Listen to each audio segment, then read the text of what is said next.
Corneille Nangaa et ses complices ont commis des crimes de guerre par viol, par meurtre, par pillage et se sont permis même de s'accaparer des armes et des munitions de guerre des FARDC, causant ainsi préjudice à l'État congolais, a fait savoir le colonel magistrat Alpha Limbaya dans ses réquisitions. Les actes ignobles posés par les prévenus à l'endroit de la République nécessitent réparation, a soutenu le bâtonnier national Matadiwamba Kamba Moutou Tarsis de la partie civile République démocratique du Congo dans ses conclusions. $1 milliard américains, c'est la somme évoquée. Le préjudice, je viens d'en parler, immense, immense.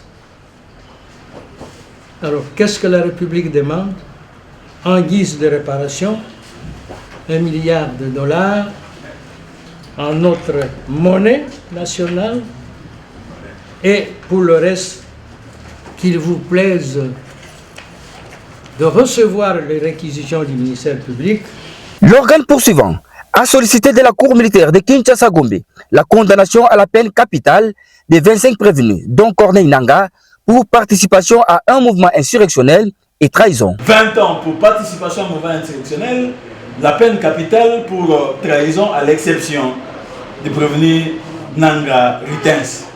Et faisant donc application à l'article 7 du Code pénal militaire, vous prononcerez donc la peine la plus forte. Et la peine la plus forte, dans ce cas, c'est donc la peine capitale. Ainsi donc, vous condamnerez le prévenu Kouba Eric à la peine capitale, le prévenu Safari à la peine capitale, le prévenu Samafou à la peine capitale, le prévenu Kangia à la peine capitale et le prévenu Nangaa Ritens à 20 ans de servitude pénale principale.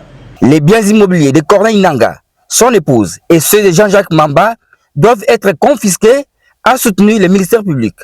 Vous allez donc, lorsque vous allez vous retirer, ordonner la confiscation de ces biens en tenant éventuellement compte des mentions, Monsieur le Président, qui sont repris dans les tableaux en annexe de procès-verbal de mise sous séquestre. Car ces tableaux reprend clairement, Monsieur le Président, les adresses, n'est-ce pas, de ces immeubles et les services qui sont censés, Monsieur le Président, sécuriser ces biens. Vous tiendrez donc compte de ces tableaux lorsque vous allez ordonner, Monsieur le Président, la confiscation de ces biens. Les conclusions de la partie civile République démocratique du Congo et les réquisitoires de l'organe de la loi sont considérés des sévères par les avocats de la défense des prévenus. Ces derniers sont donc appelés à les rencontrer dans leur plaidoirie fixée à mardi 30 juillet 2024.